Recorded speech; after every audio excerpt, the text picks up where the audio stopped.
కూర్చోదు.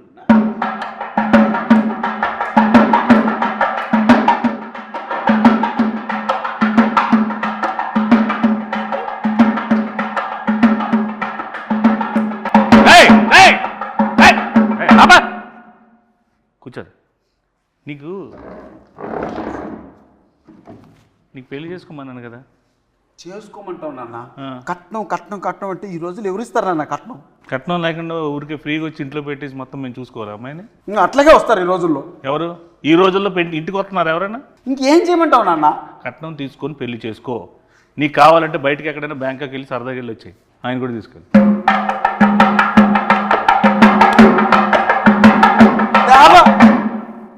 పెళ్లి గారి ప్రసాద్లో మొత్తం టోటల్ పెళ్లి కాకుండా ఉంటాడా రియల్ లైఫ్లో? రియల్ లైఫ్లో అన్న సినిమా వాడు పిల్లని ఇవ్వట్లేదు. ఓహో, అందుకే అబ్బాయిని చేసుకున్నావా? నాన్న ఎంత మాట అన్నావు నాన్న? మరి మేము ఇందాక చూస్తుంటే నాకు వారిని అడుగు అంటే ఇద్దరు చేసుకున్నారేమో అనుకున్నాను. అతనేనన్న ఈ స్క్రిప్ట్ రాసింది, కట్నం వారి శాసనాలు కట్నం పెళ్లి గారి ప్రసాదం చేసింది అతనేనన్న. డైరెక్టర్ ఆయన. ఈ రోజుల్లో బాంబే స్టైల్ అదే, ఏం పర్లేదు. అది అన్న అది కాదు నాన్న, అతను డైరెక్టరు. అతను కూడా పెళ్లి కాలేదు, అతను కూడా ఏదైనా సంబంధం చూస్తావేమో అని తీసుకొచ్చా. ఏమండి, నువ్వే ఒక ఫాదర్ అయితే పెళ్లి చేసుకుని కట్నం లేకుండా ఒక అమ్మాయిని తీసుకొస్తే రేపొద్దున అడిగేమని అయితే ఎవరు చూస్తారు? ఎవరిది బాధ్యత? What is the security?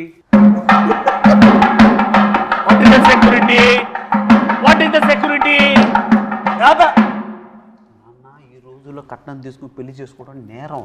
ఎవడు చెప్పాడు? మీడియా చూస్తుంది. అలా తీసుకోకుండా నువ్వు నేరం అంటున్నావు. అది తీసుకోకపోతే నా దృష్టిలో ఘోరం. కట్నం అసలు ఏం చేస్తావు? కట్నంతో ఏవో నేను సామాజిక సేవ చేస్తా, నీలాంటి పెళ్ళిళ్ళు 100 చేస్తా, ఓ పెద్ద ఫంక్షన్ హాల్ పెడతా, అందులో పెద్ద పెద్ద ఈవెంట్లు పెట్టి నువ్వు ఇచ్చిన డబ్బులతో నేను పెళ్ళిళ్ళు చేస్తా. నీకెందుకు? నువ్వు ఫస్ట్ కట్నం తీసుకో. నాన్న సమాజ సేవ చేసుకోవడానికి కట్నం చేయాలన్న, కష్టపడి సంపాదించి ఆ డబ్బులతో చేద్దానన్న సమాజ సేవ. పాత సినిమాల్లో పావలా తీసుకొని కోటీశ్వరులు అయిపోవడాలు, ఒక సాంగ్లో పెద్దోళ్ళు అయిపోవడాలు, ఒక సాంగ్లో ఇల్లు అన్ని చేసేసుకోవడాలు అన్ని సినిమాలు అవుతాయి. ఇక్కడ అవ్వవు. రియల్ ప్రాక్టికల్గా ఆలోచించు. కట్నం తీసుకో, హ్యాపీగా ఉండు. నీకు అంత ఎంజాయ్ చేయాలనుకుంటే నువ్వు వెళ్ళు బయటకు, ప్యారిస్ ఇట్లా ఎక్కడికి. కష్టం ఇవ్వరు నాన్న. ఇవ్వనప్పుడు ఎందుకు రాయి పెంట మన ఇంట్లోకి? నేను వెళ్ళిపోతా ఇంట్లో. నువ్వు నా కొడుకువే కాదు. నేను కొడుకుని కాదు. కాదు, కట్నం తీసుకున్నాడు కొడుకు కాదు. నువ్వు నా నాన్నకు నీకు బటర్ నాన్తో సమానం ఈ రోజు నుంచి. నువ్వు బటర్ నాన్న? అవును. మా నాన్న కాదా? కాదు. గోధుమ పిండి నాన్న కూడా కాదా? బటర్ నాన్ కొట్టు.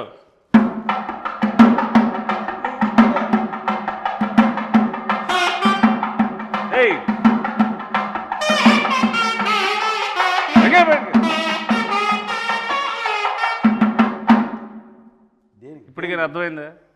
వాళ్ళు కూడా సింబాలిక్గా సౌండ్తో చెప్తున్నారు, కట్నం తీసుకోరా జీవితంలో బాగుపడతావు. కట్నం తీసుకోకపోతే నీ లైఫ్ ఏమో తెలుసా?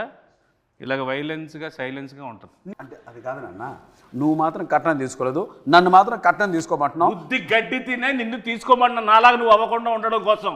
అన్న ఇక్కడ ఎవరైనా కట్నం తీసుకున్నానన్న? నువ్వు తీసుకున్నావు కట్నం? ఇక్కడ ఉన్న వాళ్ళందరూ వీడితో పాటు పెళ్లి చేసుకుంటారా? పెళ్లి నువ్వు ఒక్కడే చేసుకున్నావు కదా. వాళ్ళకంతా ఆల్రెడీ పెళ్ళి అయిపోయినాయి నాన్న. మరి నీకు వాళ్ళతో ఎందుకు గోల? కొట్టు.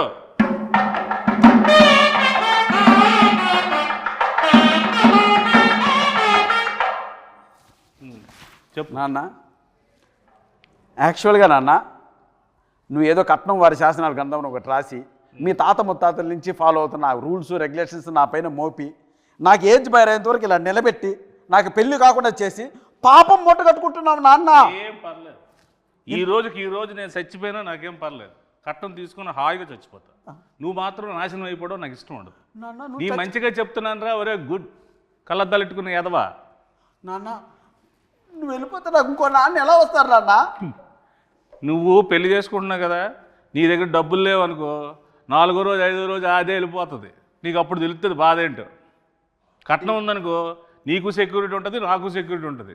కట్నం కట్నం అనద్దు నాన్న, మీడియా ముందు ఉన్నాం మనం, అరెస్ట్ చేస్తారు మళ్ళీ ఇద్దరిని. మీడియా వాళ్ళు ఎలాంటి వాళ్ళు తెలుసా? కొట్టు.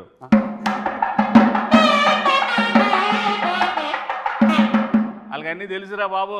నువ్వు చెప్పినవన్నీ వాళ్ళు ఏం కథలు వినరు, వాళ్ళకన్నీ ప్రాక్టికాలిటీస్ తెలుసు. సార్ నా సంగతి అలా ఉంచుకొని డైరెక్టర్ కూడా పెళ్లి కావాలంటే ఎందుకు అడగ అతను? నువ్వు ముందు చేసుకుని ఆయన ఆ చేసుకున్న దాంట్లో 4-5 పాయింట్లు ఉంటాయి కదా, అవి ఆడికి చెప్పు.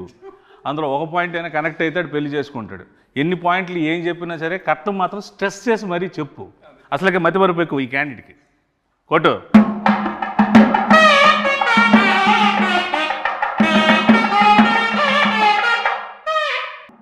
ఓకే అయిపోయింది, ఇప్పుడు ఇది కాన్వర్జేషన్ అయిపోయింది.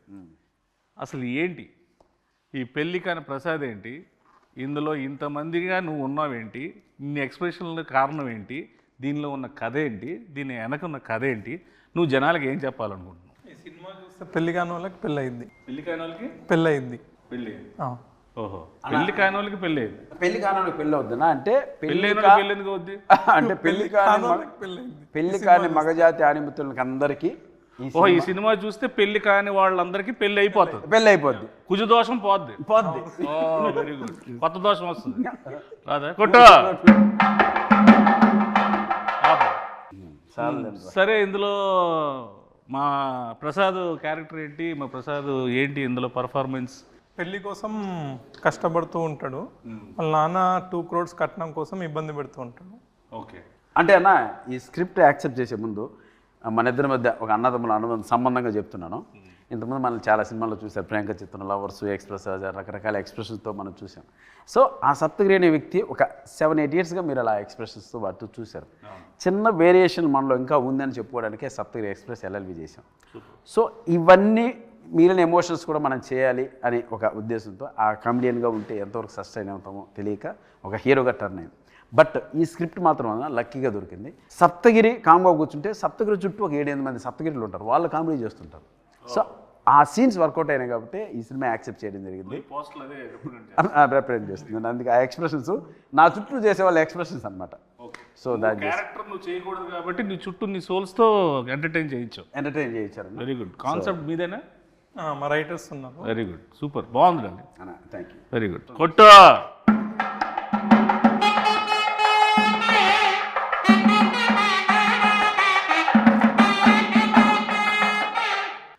ఇది మన అంటే మాకు మాతృ సంస్థ లాంటిది వెంకటేశ్వర క్రియేషన్స్, దిల్రాజ్ గారిది. సో ఎస్విసికి నీకు ముందు నుంచి ఎలాగ ఇది ఏంటి దీన్ని? నేను ఒక అసిస్టెంట్ డైరెక్టర్గా ఆర్టిస్ట్గా బ్రాన్ అండ్ బ్రాటప్ మనకు జరిగింది ఎస్విసిలో. ఓకే, బొమ్మరిల్లు కావచ్చు, పరుగు కావచ్చు, ఇది అంటే అది నాకు మాతృ సంస్థ. ఇన్నాళ్ళ తర్వాత నేను సినిమా చేసి ఆ సంస్థలో రిలీజ్ చేసుకోవడం నిజంగా ఒక అదృష్టంగా భావిస్తున్నాను.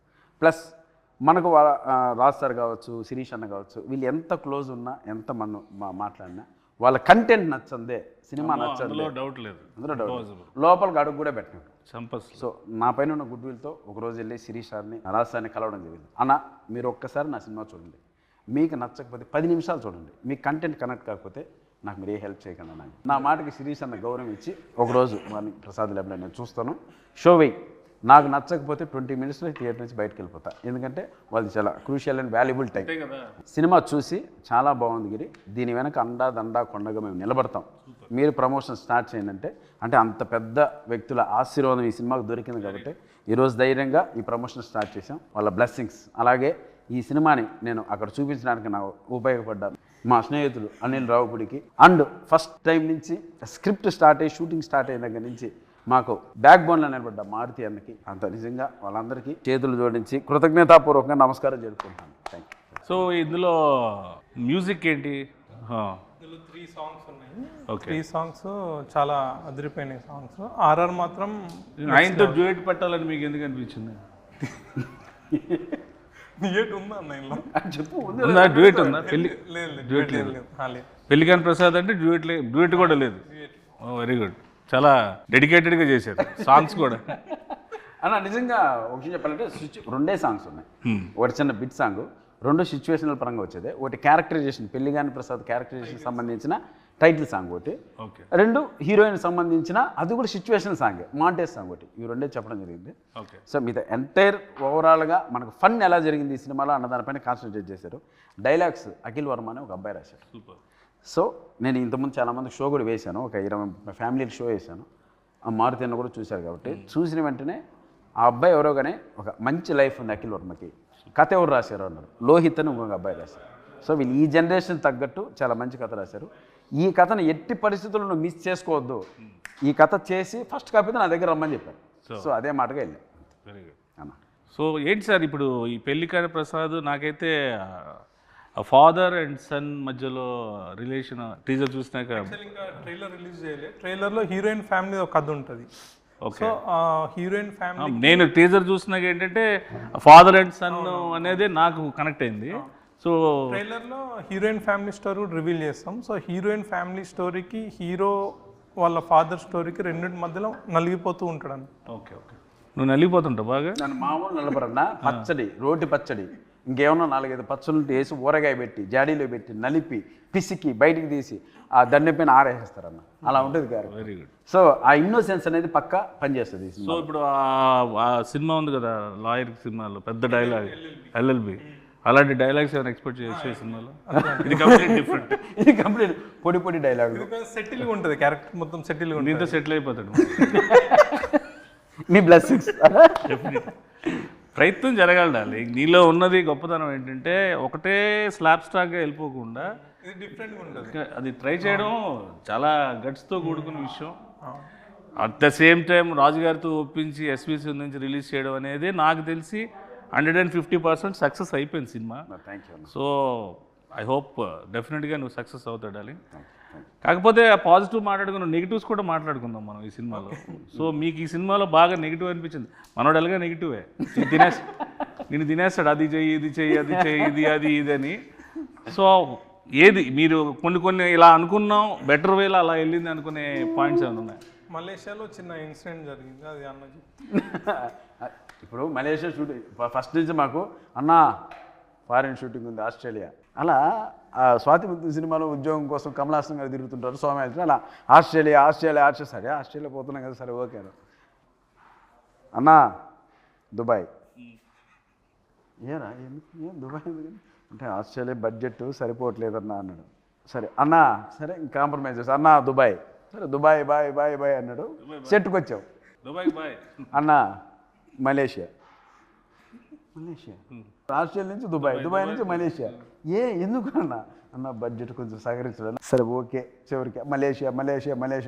సరే చివరికి గోవా అంటాడు, భయపడ్డా. చివరికి ఆన్లైన్ వీసా ఉందన్న మలేషియాకి వెళ్ళిపోతుందని మలేషియాకి తీసుకెళ్ళాడు. దిగిన వెంటనే అన్న 40 డిగ్రీలు అన్నాయండ. 40 డిగ్రీలు అలా కనపడింది. ఆ రోజు నుంచి 3 రోజులు రోడ్ల పైన డ్యాన్స్ వెళ్ళా. పైగా బ్లాక్ షర్టు బ్లాక్ ప్యాంటు. నా వల్ల కాదు అన్నా, నీకు దండం పెడితే వేసేయన్నా అని రాత్రి బోలు బయట తరగతి అన్న మలేషియా వచ్చామన్నా, పెరిగిపోయిందన్నా భోజనాల ఖర్చు ట్రావెల్ ఖర్చు అని. అసలు మామూలు ప్రొడక్షన్ మేనేజర్ ఇంకా అక్కడ డైరెక్టర్ మర్చిపోయింది సాంగు, ఇతను కష్టపడితే సాంగ్ అవుద్ది అలా అన్నాడు. సరే ఓకే నీకోసం కష్టపడతాను షర్ట్ ఇప్పేసి ఒకసారి మలేషియాతో తిరిగా ఎండకు అలవాటు నిజంగా షర్ట్ ఇప్పి తిరిగా ఎండకు ఎదురెళ్ళా. సరే చేద్దాం మనోడు కూడా కష్టపడతాను. సరే ఈ ప్రాసెస్ జరుగుతున్నప్పుడు ఒకనొక సందర్భంలో రకరకాల చోట్ల తీసుకెళ్తున్నాడు. అన్న మాదే మలేషియా, మా నాయనే కట్టింది బిల్డింగ్లంతా, ఇక్కడ పర్మిషన్ వేసే అంటాడు. ఇలా ఒకనొక సందర్భంలో మలేషియా ఒక పార్లమెంట్ లాంటిది ఒక ప్లేస్ ఉంది అన్న, ఇది కూడా మంది వేసే అన్నాడు. సరే అని చెప్పి నేను నా మాట ఒక చోట అక్కడ రిస్ట్రిక్షన్ ఉన్న ఏరియా నా పాటుగా డ్యాన్స్ పెట్టే ముందేసి సాంగ్ ఆన్ చేయమను నేను వేసుకుంటాను. నేను అది పెళ్ళి కానీ ప్రసాద్ అని ఇంతవరకు 1 2 3 వినపడుతున్నాయి. కాసేపటికి వినపల్లా తిరిగి ఎవరు లేరట్లా. అరే ఏంట్రా ఏమైపోయినా అని తీసుకెళ్ళి పోలీస్ స్టేషన్లో పెట్టాడు. పోలీస్ స్టేషన్కి అక్కడ పిక్ పాకెట్లా ఉన్నాడు అన్న. కెమెరాలకి ఎత్తుకెళ్ళిపోయారు. పోలీస్ స్టేషన్ ఎక్కడ ఉందో నాకు తెలియదు కదన్నా. మొత్తం ఎత్తుకెళ్ళిపోయారు, మొత్తం యూనిట్ అంతా. అదేమన్నా సరే పోలీస్ స్టేషన్కి వెళ్ళాం. ఇతన్ని పోలీస్ స్టేషన్ నుంచి తీసుకురావడం అన్న తల ప్రాణం తోకొచ్చిందన్న. వాళ్ళు ఇంకోటి అంటే కావాలని వాళ్ళు ఏదో మలేషియన్ లాంగ్వేజ్ మాట్లాడుతున్నారు. ఈయన నీదే అన్నావు కదరా, బిల్డింగ్లో మీ నాన్న కట్టాడన్నావు కదరా, మాట్లాడరా మలేషియన్ లాంగ్వేజ్ రాదు. ఇంకా ఆ రకంగా ఆ రోజు అంతా రాత్రి పోలీస్ స్టేషన్ పొద్దున్న 3 గంటలకు బయటకు తీసుకొచ్చి అమ్మాయి అలా వెళ్ళాం. పొద్దున్న షూటింగ్ అంటే అన్న మళ్ళీ వాళ్ళే ఇచ్చారు నా పర్మిషన్, అక్కడ ఇచ్చట మనం అన్నాడు. ఇంకా రాత్రి స్టేషన్లో పర్మిషన్ లాక్కున్నాడు మళ్ళీ. సో అలా ఆ ఇన్సిడెంట్ నిజంగా తర్వాత తలుచుకున్న అప్పుడు సిచ్యువేషన్ సీరియస్ కానీ తలుచుకున్న తర్వాత పడి నవ్వు. సో అలా జరిగింది ఆ incident. So Australia, Dubai, Malaysia, Goa అనేలోకి మలేషియాకి తీసుకెళ్ళాడు. చివరికి అక్కడ కాంప్రమైజ్ అవ్వాల్సి వచ్చింది అన్న. అలా గోవా అయితే మిలిటరీ వచ్చింది, వాళ్ళు నేవీ మిలిటరీ కూడా కాదు, సముద్రం కలిపేసేవాళ్ళు. అలా జరిగింది కొట్టు.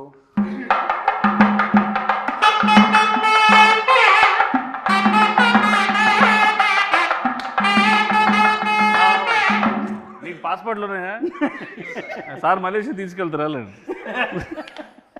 మంచి డిమాండ్ ఉంది పత్ర జైలు కొట్టుకోవచ్చు అలా. వీళ్ళకైతే శుక్రవారం అరెస్ట్ చేసి సోమవారం తీసుకెళ్తారు వీళ్ళకి, శనివారం ఆదివారం సెలవు అక్కడ. కాబట్టి సో హీరోయిన్ ఏంటి సార్ ఈ సినిమాలో? పెళ్లికాని ప్రసాద్కి పెళ్ళి అయ్యే హీరోయిన్ అంటే వెళ్ళిపో చెప్పు, హీరోయిన్ అంటే చెప్పు అంటున్నారు, అడుగు. ఆవిడ వెళ్ళిపోయిందిలేండి, సినిమాలో ఏంటంటే హీరోయిన్ క్యారెక్టర్ సార్, ఉందా? Heroine character. సో హీరోయిన్ క్యారెక్టరే, హీరోయిన్ క్యారెక్టర్. హీరోయిన్ క్యారెక్టరే అంటున్నాడు. ఓ ఇలాగా నీకులాగా మదర్ క్యారెక్టర్, పిన్ని క్యారెక్టర్లు అన్నీ ఆవిడ చేయలేదా? Heroine character. Very good. అంటే పెళ్లికాని ప్రసాద్కి హీరోయిన్ ఇంపార్టెన్స్ ఏమైనా ఉండి ఆ ఫీల్ ఏమైనా, పెళ్లికాని ప్రసాద్ కారణం ఏమైనా? పెళ్లిగాని ప్రసాద్, ఆమె పెళ్లిగాని ప్రసాద్ అమ్మ. వాళ్ళ అమ్మ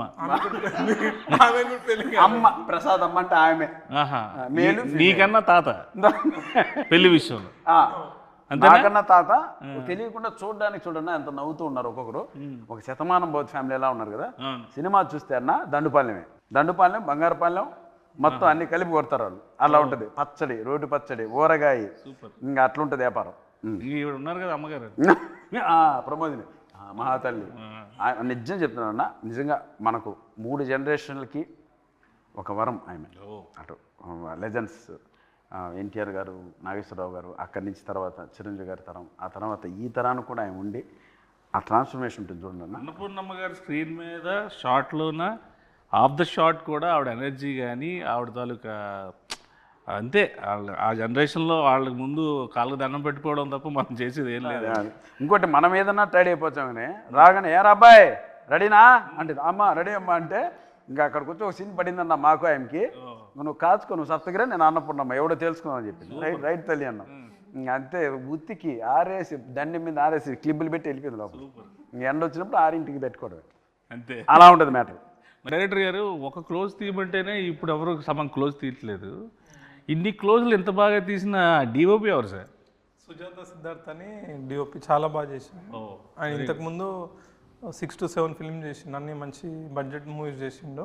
ఇప్పుడు మనం మూవీ చేసాము. అంటే సుజాత సిద్ధార్థ గారు ఇచ్చినటువంటి అవుట్పుట్ వల్లే, ఆ క్వాలిటీ వల్లనే నేను ఒక పెద్ద మనుషుల దగ్గరికి వెళ్ళగలిగాను. ఇండస్ట్రీ పెద్ద ఆ క్వాలిటీ ఉన్న అవుట్పుట్ చూపించాలి కదా. ఏదో అది లేకపోతే నేను కూడా ధైర్యంగా వెళ్ళాను. నిజంగా ఆ విషయంలో మాత్రం సిద్ధార్థకి నిజంగా స్పెషల్ థ్యాంక్స్ అన్న, థ్యాంక్ యూ. అండ్ ఆ అవుట్పుట్ తీసుకుని నేను చూపించడం వల్లే క్వాలిటీ బాగుంది, మంచి మేకింగ్ చేశారు, మంచి ఆర్టిస్టులు పెట్టారు, ఎవ్రీథింగ్ పర్ఫెక్ట్గా ఉంది, ఇప్పుడు మేము చూస్తామని ఒక నమ్మకం కలిగించే విధంగా మాకు ఆ ఫోటోగ్రఫీ చేశారు.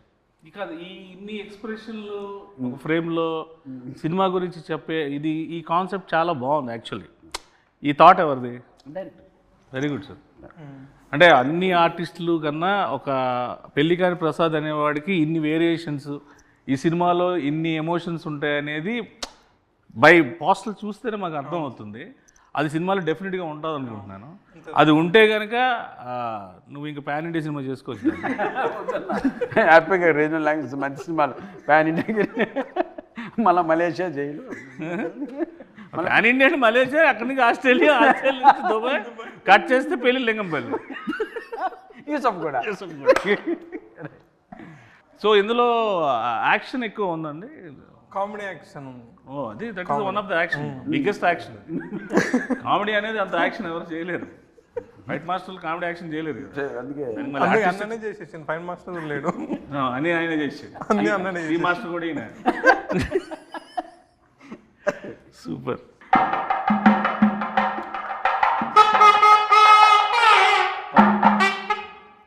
ఓవరాల్గా మేము సినిమాకి వచ్చి ఈ సినిమాలో ఈ మన సప్తగిరి అంటే ఈ ఎమోషను, ఎంటర్టైన్మెంటు, ఇవి కాకుండా ప్రత్యేకంగా ఈ సినిమాలో తన నుంచి మేము ఏం ఎక్స్పెక్ట్ చేయొచ్చు అన్న? ఇందాక 5 చెప్పారు కదా, 5 చెప్పండి అన్న. అన్న ఏం ఎక్స్పెక్ట్ చేయొచ్చు అంటే ఫన్ ఎక్స్పెక్ట్ చేయొచ్చు, ఎంటర్టైన్మెంట్ ఎక్స్పెక్ట్ చేయొచ్చు, తమాషా ఎక్స్పెక్ట్ చేయొచ్చు, నవ్వు ఎక్స్పెక్ట్ చేయొచ్చు. ఓవరాల్గా దీంతో కూడుకున్నటువంటి ఒక ఫ్యామిలీ ఎంటర్టైన్మెంట్ ఎక్స్పెక్ట్ చేయొచ్చు. అంటే ఓవరాల్గా మనకు ఓన్లీ ఫన్నే. పంచభూతాలు ఉన్నాయి కాబట్టి అందులో పెద్ద భూతం నువ్వు. అది super, very good. So I wish you all the best. Happy success darling, congratulations and all the best sir. And I hope this film will go in to be rock on 21st of this month. ఇలాంటి సినిమాలు నువ్వు ఇంకెన్నో చేసి ఇంకెంతో పేరు తెచ్చుకొని కమేడియన్స్లో ఒక సత్తా ఉన్న హీరో ఉన్నాడని నిరూపించుకోవాలి. Love you, thank you.